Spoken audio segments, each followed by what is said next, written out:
नमस्कार दोस्तों, आज की हमारी कहानी का शीर्षक है अपना अपना भाग्य। तो चलिए दोस्तों, वक्त ना ज़ाया करते हुए वीडियो शुरू करते हैं। एक बार की बात है, किसी गांव में एक साहूकार होता है जिसकी 3 लड़कियां होती हैं। वह साहूकार अपना घर परिवार बहुत अच्छे से चला रहा था।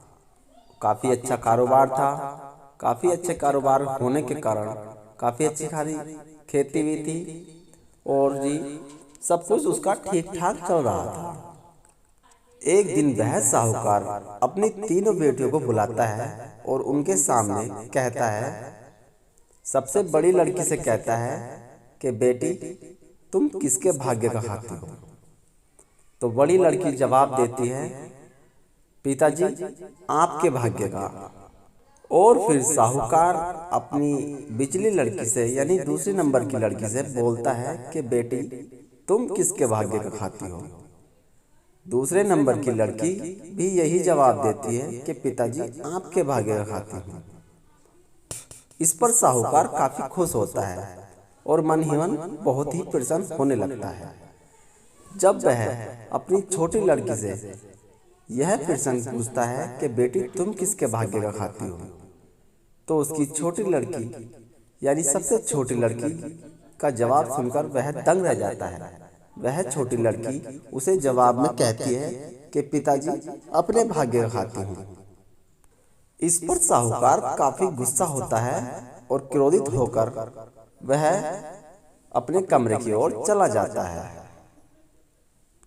कुछ दिन ऐसे ही बीतने के बाद वह साहूकार उन तीनों लड़कियों को एक दिन जंगल की ओर ले जाता है और बड़ी बड़ी लड़कियों को अपने साथ ले आता है और सबसे छोटी लड़की को जंगल में छोड़ आता है। वह छोटी लड़की अपने आप को अकेला देखकर बहुत ही घबरा जाती है और फिर रोने लगती है। वहीं पर उस जंगल में एक लकड़हारा आता है और उससे पूछता है कि आप यहाँ कैसे फंस गई? उस लकड़हारे की बात सुनते ही वह लड़की ने उसे सारी दास्तान बता दी थी, क्योंकि अपने बाप की चाल वह समझ चुकी थी। फिर वह लड़की और लकड़हारा दोनों एक साथ लकड़हारे के घर चले जाते हैं और वहीं पर रहने लगते हैं। वह लकड़हारा उस लड़की से शादी कर लेता है। उस लकड़हारा के घर उसकी शादी होने के बाद उसके घर में काफी सारी खुशियां आ चुकी थी और वह अपना जीवन बहुत ही अच्छे खासे से बिता रहे थे। इतना ही नहीं, बहुत ही मेहनत और लगाव करने के बाद दोनों ने एक अपनी मिल बना ली थी और उसके मालिक बन चुके थे। वे इतने मालदार हो चुके थे। एक दिन वह लड़की अपने पति से कहती है कि चलो हम अपने घर चलते हैं।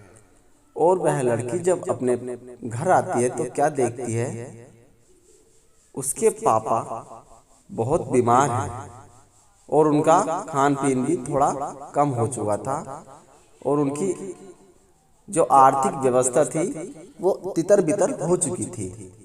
इस पर वह लड़की अपने पिताजी से कहती है कि तुमने मुझे यह कहकर जंगल में छोड़ दिया था कि तुम अपने भाग्य का खाती हो। ऐसा नहीं है, सब अपने अपने भाग्य का खाते हैं पिताजी।